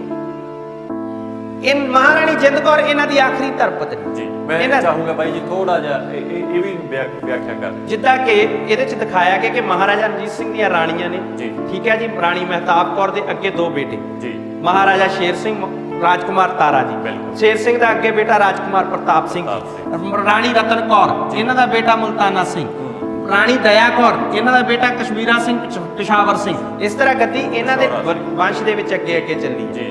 ਜੇ ਕਿ ਅੰਗਰੇਜ਼ਾਂ ਨੇ ਤੇ ਡੋਗਰਿਆਂ ਨੇ ਮਿਲ ਕੇ ਇਹਨਾਂ ਨੂੰ ਨਾਲ ਦੀ ਨਾਲ ਖਤਮ ਕਰਵਾਉਂਦੇ ਜਾ ਰਹੇ। 40 ਸਾਲ ਮਹਾਰਾਜਾ ਰਣਜੀਤ ਸਿੰਘ ਨੇ ਰਾਜ ਕੀਤਾ ਤੇ ਉਹ ਇਹਨਾਂ ਦਾ ਜਿਹੜਾ ਥੱਲੇ ਸਾਰਾ ਪਰਿਵਾਰ ਰਹਿ ਗਿਆ ਉਹ 10 ਸਾਲ ਵੀ ਨਹੀਂ ਰਾਜ ਕਰਨ ਦਿੱਤਾ ਗਿਆ। ਟੋਟਲ 50 ਸਾਲ ਲੱਗੇ ਨੇ, ਜਿਹਦੇ ਵਿੱਚ 10 ਸਾਲ ਵੀ ਨਹੀਂ ਰਾਜ ਕਰਨ ਦਿੱਤਾ ਗਿਆ। 10 ਸਾਲ ਦੇ ਵਿੱਚ ਪੂਰਾ ਪਰਿਵਾਰ ਖੇਰੂ ਖੇਰੂ ਕਰ ਦਿੱਤਾ ਗਿਆ। ਮਹਾਰਾਣੀ ਜਿੰਦ ਕੌਰ ਆਖਰੀ ਧਰਮ ਪਤਨੀ, ਇਹਨਾਂ ਦੇ ਇੱਕੋ ਹੀ ਸੁਪੁੱਤਰ ਮਹਾਰਾਜਾ ਦਲੀਪ ਸਿੰਘ। ਅੱਗੇ ਇਹਨਾਂ ਦੀਆਂ 2 ਧਰਮ ਪਤਨੀਆਂ। ਪਹਿਲੀ ਮਹਾਰਾਣੀ ਬਾਂਬਾ ਮੂਲਰ ਦੇ 6 ਬੱਚੇ, ਦੂਸਰੀ ਮਹਾਰਾਣੀ ਐਡਾ ਡਗਲਸ ਦੇ 2 ਬੇਟੀਆਂ। ਇਹ 8 ਦੇ 8 ਬੱਚੇ, ਕੋਈ 70 ਸਾਲ, ਕੋਈ 80 ਸਾਲ, ਕੋਈ 90 ਸਾਲ ਦਾ ਹੋ ਕੇ ਦੇਹਾਂਤ ਹੋਇਆ। ਇਹ ਸਾਰੇ ਬੇ ਔਲਾਦ ਸੀ। ਸਾਰੇ ਦੇ ਸਾਰੇ ਜਿਹੜੇ 8 ਬੱਚੇ ਸੀਗੇ, ਕਿਉਂਕਿ ਅੰਗਰੇਜ਼ਾਂ ਨੇ ਇਹਨਾਂ ਦੇ ਭੋਜਨ ਦੇ ਵਿੱਚ ਕੋਈ ਅਜਿਹਾ ਕੈਮੀਕਲ ਦਿੱਤਾ ਸੀ ਕਿ ਚਾਹੇ ਉਹ ਲੜਕਾ ਚਾਹੇ ਲੜਕੀ ਔਲਾਦ ਨਾ ਪੈਦਾ ਕਰ ਸਕੇ ਤੇ ਕੋਈ ਕੋਹੇਨੂਰ ਦਾ ਤੇ ਐਡੀ ਵੱਡੀ ਪ੍ਰਾਪਰਟੀ ਦਾ ਹੱਕਦਾਰ ਨਾ ਖੜਾ। ਪੂਰਾ ਵੰਸ਼ ਏਡਾ ਵੱਡਾ, ਜਿਹੜੇ 8 ਪੋਤੇ ਪੋਤੀਆਂ ਹੋਣ ਦੇ ਬਾਵਜੂਦ ਵੀ ਮਹਾਰਾਜਾ ਰਣਜੀਤ ਸਿੰਘ ਦੇ ਅੱਗੇ ਜਿਹੜਾ ਵੰਸ਼ ਅੱਗੇ ਇਹਨਾਂ ਦੇ ਅੱਗੇ ਔਲਾਦ ਨਹੀਂ ਪੈਦਾ ਹੋਣ, ਕਿਉਂਕਿ ਰਹਿੰਦੇ ਉਹਨਾਂ ਦੀ ਦੇਖ ਰੇਖ ਸੀ, ਨਿਗਰਾਨੀ। ਉਹਨਾਂ ਨੂੰ ਪਤਾ ਸੀ ਕਿ ਜੇ ਅੱਗੇ ਇਹਨਾਂ ਦਾ ਵੰਸ਼ ਵੱਧ ਗਿਆ ਤੇ ਫਿਰ ਸਿੱਖ ਰਾਜ ਤਾਂ ਸਥਾਪਿਤ ਹੋਣਾ ਹੀ ਹੋਣਾ। ਬਿਲਕੁਲ। ਤੇ ਜੋ ਕਿ ਅੰਗਰੇਜ਼ ਨਹੀਂ ਚਾਹੁੰਦੇ ਸੀ। ਇਹ ਹੈ ਜੀ ਸਾਡੇ ਪੰਜਾਬ ਦਾ ਆਖਰੀ ਮਹਾਰਾਜਾ, ਮਹਾਰਾਜਾ ਦਲੀਪ ਸਿੰਘ ਦੇ ਜੀਵਨ ਦਾ ਦੁਖਾਂਤਮਈ ਅੰਤ। ਇਹ ਇਕੱਲਾ ਹੀ ਸ਼ਖਸ ਸੀ ਜਿਹੜਾ ਪੰਜਾਬ ਦੇ ਇਤਿਹਾਸ ਨੂੰ ਬਦਲ ਸਕਦਾ। ਮਨਪ੍ਰੀਤ ਬਾਈ ਜੀ, ਬਹੁਤ ਸਾਰੀ ਜਾਣਕਾਰੀ ਤੁਸੀਂ ਸਾਨੂੰ ਦਿੱਤੀ ਖਾਲਸਾ ਰਾਜ ਦੀ, ਸਿੱਖ ਇਤਿਹਾਸ ਦੇ ਉਸ ਸੁਨਹਿਰੀ ਪੰਨਿਆਂ ਦੀ, ਖਾਲਸਾ ਰਾਜ ਦੇ ਪੰਨਿਆਂ ਦੀ, ਜਿਨ੍ਹਾਂ ਨੂੰ ਅੱਜ ਵੀ ਯਾਦ ਕਰਕੇ ਅੱਖਾਂ ਨਾ ਭੁੱਲਦੀਆਂ। ਮੈਂ ਚਾਹੂੰਗਾ ਹੁਣ ਜਿਹੜੀ ਇਹ ਪੂਰੀ ਬਿਲਡਿੰਗ ਆ ਜਿੱਥੇ ਆਪਾਂ ਖੜੇ ਆਂ, ਮਿਊਜ਼ੀਅਮ ਬਣਿਆ, ਇਹਦੇ ਬਾਰੇ ਥੋੜਾ ਜਿਹਾ ਜ਼ਰੂਰ ਦੱਸੋ। ਉਹਦੇ ਬਾਰੇ ਵੀ ਚਾਨਣਾ ਪਾਵਾਂਗੇ ਜੀ, ਕਿਉਂਕਿ ਇਹ ਜ਼ਰੂਰੀ ਬਹੁਤ ਬਣਦਾ ਕਿ ਇਹ ਕਿੱਥੋਂ ਸਥਾਪਿਤ ਹੋਈ, ਕਿਵੇਂ ਆ ਇਹ। ਠੀਕ ਹੈ ਜੀ। ਗੱਲ ਕਰਦੇ ਆ ਇਹਨਾਂ ਬਿਲਡਿੰਗਾਂ ਦੀ। ਜਿੰਨੀਆਂ ਵੀ ਤੁਸੀਂ ਬਾਹਰ ਬਿਲਡਿੰਗ ਦੇਖੋਗੇ, ਇੱਕ ਸਾਹਮਣੇ ਵਾਸ਼ਰੂਮ ਬਣੇ ਨੇ, ਉਹ ਨਵੇਂ ਬਣੇ ਨੇ। ਬਾਕੀ ਸਾਰੀਆਂ ਬਿਲਡਿੰਗ ਲਗਭਗ 200 ਸਾਲ ਪੁਰਾਣੀਆਂ। 200 ਸਾਲ ਪੁਰਾਣੀ, ਬਿਲਕੁਲ ਜੀ। ਅਕੋਰਡਿੰਗ ਟੂ ਜਿਹੜਾ ਰਿਕਾਰਡ ਆ 177 ਸਾਲ ਬਣਦੇ ਜੀ। ਠੀਕ ਹੈ ਜੀ। ਗੱਲ ਕਰੀਏ ਬਿਲਡਿੰਗ ਦੀ, ਦੇਖ ਰਹੇ ਹੋ ਤੁਸੀਂ ਦੀਵਾਰ, ਬਿਲਕੁਲ ਉਹੀ ਪੁਰਾਣੀਆਂ। ਉਸੇ ਤਰ੍ਹਾਂ ਹੀ ਇਹ ਛੋਟੀ ਇੱਟ ਦੀ ਬਣੀ ਹੋਈ ਹੈ। ਇਸ ਨੂੰ ਲਾਹੌਰੀ ਜਾਂ ਭਦੌੜੀ ਇੱਟ ਕਿਹਾ ਜਾਂਦਾ। ਭਦੌੜੀ ਇੱਟ ਜਾਂ ਲਾਹੌਰੀ ਇੱਟ, ਨਾਨਕਸ਼ਾਹੀ। ਠੀਕ ਹੈ ਜੀ। ਉਸ ਤੋਂ ਬਾਅਦ ਇਹਨਾਂ ਬਿਲਡਿੰਗਾਂ ਦੀ ਚਣਾਈ ਦੇ ਵਿੱਚ ਸੀਮੈਂਟ ਦੀ ਵਰਤੋਂ ਨਹੀਂ ਕੀਤੀ ਗਈ। ਚੂਨਾ, ਗੁੜ ਅਤੇ ਮਾਂ ਦੀ ਦਾਲ ਦੇ ਨਾਲ ਚਣਾਈ ਕੀਤੀ ਗਈ। ਵਾਹ ਜੀ। ਇਹ ਜਿਹੜੀ ਪੁਰਾਣੀ ਚਣਾਈ ਹੈ, ਉਸ ਟਾਈਮ ਦੀ ਹੈ। ਠੀਕ ਹੈ ਜੀ। ਉਸ ਤੋਂ ਬਾਅਦ ਗੱਲ ਕਰੀਏ, ਸਭ ਤੋਂ ਪਹਿਲਾਂ ਇਹ ਅੰਗਰੇਜ਼ਾਂ ਦਾ ਐਡਵਾਂਸ ਅਸਲਾ ਸਪਲਾਈ ਡਿਪੂ ਸੀ। ਇਹ ਜਗ੍ਹਾ ਇੱਥੇ ਅਸਲਾ ਰੱਖਿਆ ਜਾਂਦਾ ਸੀ ਅੰਗਰੇਜ਼ਾਂ ਦੁਆਰਾ ਜੀ। ਉਸ ਤੋਂ ਬਾਅਦ ਇਸ ਨੂੰ ਰੈਸਟ ਹਾਊਸ ਬਣਾਇਆ ਉਹਨਾਂ ਨੇ। ਫਿਰ ਜਦ ਇਰੀਗੇਸ਼ਨ ਡਿਪਾਰਟਮੈਂਟ ਨੂੰ ਦਿੱਤੀ ਗਈ, ਸਿੰਜਾਈ ਵਿਭਾਗ, ਜਦੋਂ ਆਜ਼ਾਦੀ ਮਿਲੀ ਹੈ ਸਾਨੂੰ, ਉਸ ਤੋਂ ਬਾਅਦ ਇਹ ਨਹਿਰੀ ਵਿਭਾਗ ਕੋਲੇ ਚਲੀ ਗਈ। ਫਿਰ 3 ਸਾਲ ਸਾਡੇ ਡਿਸਟ੍ਰਿਕਟ ਲੁਧਿਆਣਾ ਦੀ ਇੱਥੇ ਸੈਸ਼ਨ ਕੋਰਟ ਵੀ ਲੱਗਦੀ ਰਹੀ ਹੈ। ਇਸ ਜਗ੍ਹਾ ਤੇ ਸੈਸ਼ਨ ਜੱਜ ਬੈਠਦਾ ਹੁੰਦਾ ਸੀ ਜੀ। 3 ਸਾਲ। ਉਸ ਤੋਂ ਬਾਅਦ ਜਦੋਂ 1984 ਚ ਹਰਮੰਦਰ ਸਾਹਿਬ ਤੇ ਅਟੈਕ ਹੋਇਆ, ਇੱਥੇ ਬੀਐਸਐਫ ਦੀ ਛਾਉਣੀ ਵੀ ਬਣਾਈ ਗਈ। ਇਸ ਜਗ੍ਹਾ ਜੀ ਬਹੁਤ ਜ਼ਿਆਦਾ ਸੋਈ ਬੈਠੀ ਹੈ ਕੋਠੀ ਆਪਣੇ ਆਪ ਦੇ ਵਿੱਚ। ਬਿਲਕੁਲ। ਸਮੇਂ ਦੀਆਂ ਬਹੁਤ ਪਰਤਾਂ ਨੇ ਜਿਹੜੀਆਂ ਹੋਈਆਂ। ਬਿਲਕੁਲ ਬਿਲਕੁਲ। ਅੱਛਾ ਬਾਈ ਜੀ, ਮੈਂ ਤੁਹਾਨੂੰ ਰੋਕ ਰਿਹਾ, ਮਾਫੀ ਚਾਹੁੰਦਾ। ਤੁਸੀਂ ਗੱਲ ਕਰ ਰਹੇ ਸੀ ਚੂਨਾ, ਗੁੜ ਤੇ ਮਾਹਾਂ ਦੇ ਆਟੇ ਦੀ, ਜਿਹੜਾ ਗੁੰਨ ਕੇ ਲਾਇਆ ਜਾਂਦਾ। ਮੈਨੂੰ ਮਾੜਾ ਜਿਹਾ ਦੱਸੋ, ਕਿਉਂਕਿ ਜਗਿਆਸੂ ਇਹ ਜਾਣਨਾ ਚਾਹੁੰਦੇ ਹੋਣਗੇ ਵੀ ਇਹ ਚਣਾਈ ਹੈ ਜਿਹੜੀ ਮਾਹਾਂ ਦਾ ਆਟਾ ਕਿਉਂ ਪਾਇਆ ਜਾਂਦਾ? ਮਾਹਾਂ ਦਾ ਆਟਾ ਇਸ ਕਰਕੇ ਕਿਉਂਕਿ ਗੁੜ ਨੂੰ ਕਦੀ ਵੀ ਕੀੜੀਆਂ ਲੱਗ ਸਕਦੀਆਂ। ਬਿਲਕੁਲ। ਠੀਕ ਹੈ ਜੀ। ਮਾਹਾਂ ਦਾ ਆਟਾ, ਜਿਹੜੀ ਮਾਹਾਂ ਦੀ ਦਾਲ ਆ ਨਾ, ਉਸ ਨੂੰ ਜਦੋਂ ਮਾਂ ਦੀ ਦਾਲ ਨੂੰ ਪਾਇਆ ਜਾਂਦਾ, ਉਹ ਜੋ ਰੱਖੀ ਜਾਂਦੀ ਆ, ਉਹਦੇ ਵਿੱਚ ਗੰਦਗੀ ਦੀ ਸਮੈਲ ਐਸੀ ਪੈਂਦੀ ਹੈ ਜਿਹਦੇ ਨਾਲ ਕੀੜੀਆਂ ਵਗੈਰਾ ਜਾਂ ਕੋਈ ਜਾਨਵਰ ਇਹਦੇ ਨਾਲ ਨਹੀਂ ਲੱਗ ਸਕਦਾ, ਤਾਂ ਹੀ ਇੰਨਾ ਚਿਰ ਇਹ ਖੜੀਆਂ ਰਹਿੰਦੀਆਂ ਜੀ। ਇਹਦੀ ਗੰਧ ਹੀ ਇਦਾਂ ਦੀ ਬਣਦੀ ਜਾਂਦੀ। ਗੰਧ ਹੀ ਇਦਾਂ ਦੀ। ਜੀ ਜੀ, ਤੁਸੀਂ ਆਪਣੀ ਗੱਲ ਜਾਰੀ ਰੱਖੋ ਜੀ। ਤੁਸੀਂ ਤੇ ਉਸ ਤੋਂ ਬਾਅਦ ਇੱਕ ਜਿਹੜਾ ਮੇਨ ਦਾ ਜੀ ਵਿਰਾਟ ਕੋਠੀ ਸੀ, ਆਸੇ-ਪਾਸੇ ਜੰਗਲ ਸੀ ਜੀ। ਜਦੋਂ ਪੰਜਾਬ ਦੇ ਵਿੱਚ ਖਾੜਕੂਵਾਦ ਦੀ ਲਹਿਰ ਨੇ ਜਨਮ ਲਿਆ, ਪੰਜਾਬ ਪੁਲਿਸ ਨੇ ਇੱਥੇ ਲਿਆ ਕੇ ਬੇਦੋਸ਼ੇ ਮੁੰਡਾ ਨੂੰ ਤਸੱਦਦ ਕਰ ਕੁੱਟ ਕੇ ਸ਼ਹੀਦ ਕੀਤਾ। ਇਸ ਨੂੰ ਤਸੱਦਦ ਦੀ ਕੋਠੀ ਵੀ ਕਿਹਾ ਗਿਆ। ਇਸ ਨੂੰ ਇੰਟਰੋਗੇਟਿਵ ਸੈਂਟਰ ਵੀ ਬਣਾਇਆ। ਉਹ ਵੀ ਦਰਦਨਾਕ ਸੀਨ ਜਿਹੜੇ ਇੱਥੇ ਵਾਪਰਦੇ ਬਿਲਕੁਲ ਜੀ ਬਿਲਕੁਲ। ਜੇ ਤੁਸੀਂ ਇਸ ਨੂੰ ਅੰਦਰੋਂ ਯਾਦ ਕਰੋਗੇ ਕਿਹੋ ਜਿਹਾ ਸੀਨ ਹੋਊ ਇੱਥੇ, ਤੇ ਬਹੁਤ ਜ਼ਿਆਦਾ ਸਮੋਈ ਬੈਠੀ ਹੈ ਕੋਠੀ। ਬਿਲਕੁਲ। ਸਰਕਾਰਾਂ ਆਉਂਦੀਆਂ ਗਈਆਂ ਤੇ ਜਾਂਦੀਆਂ ਗਈਆਂ, ਕਿਸੇ ਨੇ ਇਸ ਦੀ ਸਾਰ ਨਹੀਂ ਲਈ। ਇੱਕ ਖੰਡਰ ਹਵੇਲੀ ਇੱਥੇ ਨਸ਼ੇੜੀਆਂ ਦਾ ਅੱਡਾ ਬਣ ਕੇ ਰਹੇ। ਬਿਲਕੁਲ। ਆਇਆ ਉਹ ਭਾਗਾਂ ਵਾਲਾ ਦਿਨ 20 ਮਈ 2011 ਜੀ। ਜਦੋਂ ਪੰਜਾਬ ਦੇ ਸਾਬਕਾ ਮੁੱਖ ਮੰਤਰੀ ਸਰਦਾਰ ਪ੍ਰਕਾਸ਼ ਸਿੰਘ ਬਾਦਲ ਬਸੀਆਂ ਵਿਖੇ ਸੰਗਤ ਦਰਸ਼ਨ ਤੇ ਆਏ ਜੀ। ਲੈ ਕੇ ਆਉਣ ਵਾਲੇ ਸੀ ਰਣਜੀਤ ਸਿੰਘ ਤਲਵੱਡੀ ਜੀ। ਸਾਡੇ ਸਾਬਕਾ ਨਗਰ ਕੌਂਸਲ ਦੇ ਪ੍ਰਧਾਨ ਸਰਦਾਰ ਅਮਨਦੀਪ ਸਿੰਘ ਜੀ ਗਿੱਲ ਸਾਹਿਬ, ਜੀ। ਪਰਮਿੰਦਰ ਸਿੰਘ ਜੱਟਪੁਰੀ ਜੀ, ਜੀ, ਜੀ। ਗੁਰਭਜਨ ਗਿੱਲ ਜੀ, ਹੋਰ ਵੀ ਅਣਗਿਣਤ ਜਿਹੜੀਆਂ ਨੇ ਸ਼ਖਸੀਅਤਾਂ ਨੇ ਜਿਨ੍ਹਾਂ ਦਾ ਮੈਂ ਨਾਂ ਨਹੀਂ ਲੈ ਸਕਦਾ, ਮਾਫੀ ਚਾਹੁੰਦਾ। ਬਿਲਕੁਲ। ਪਰ ਫਿਰ ਵੀ ਇਹਨਾਂ ਦੇ ਇੰਨੇ ਵੱਡੇ ਯਤਨਾਂ ਸਦਕਾ ਵੱਡਾ ਯੋਗਦਾਨ ਇਹਨਾਂ ਦਾ ਬਹੁਤ ਵੱਡਾ ਉਹਨਾਂ ਨੇ ਯੋਗਦਾਨ। ਯਤਨਾਂ ਕੀਤਾ, ਇੱਥੇ ਲਿਆਂਦਾ ਬਾਦਲ ਸਾਹਿਬ ਇੱਥੋਂ ਦਾ ਇਤਿਹਾਸ ਜਾਣੂ ਕਰਵਾਇਆ।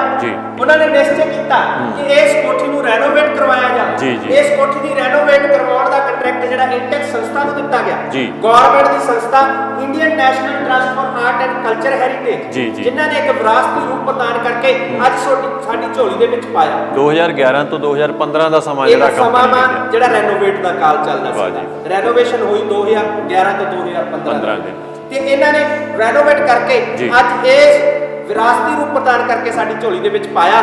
ਜੋ ਆਉਣ ਵਾਲੀ ਜਿਹੜੀ ਜਨਰੇਸ਼ਨ ਆ, ਸਾਡੀ ਪੀੜ੍ਹੀ, ਉਹ ਸਿੱਖ ਇਤਿਹਾਸ ਦੇ ਇੰਨੇ ਵਿਸ਼ਾਲ ਰੂਪ ਨੂੰ ਜਿਹੜਾ ਜਾਣ ਸਕੇ। ਖਾਲਸਾ ਰਾਜ ਦਾ ਉਹ ਮੈਂ ਤੁਹਾਡੇ ਤੋਂ ਖਿਮਾ ਦਾ ਜਾਚਕ। ਆਓ ਵਾਹਿਗੁਰੂ ਜੀ ਕਾ ਖਾਲਸਾ, ਵਾਹਿਗੁਰੂ ਜੀ ਕੀ ਫਤਿਹ।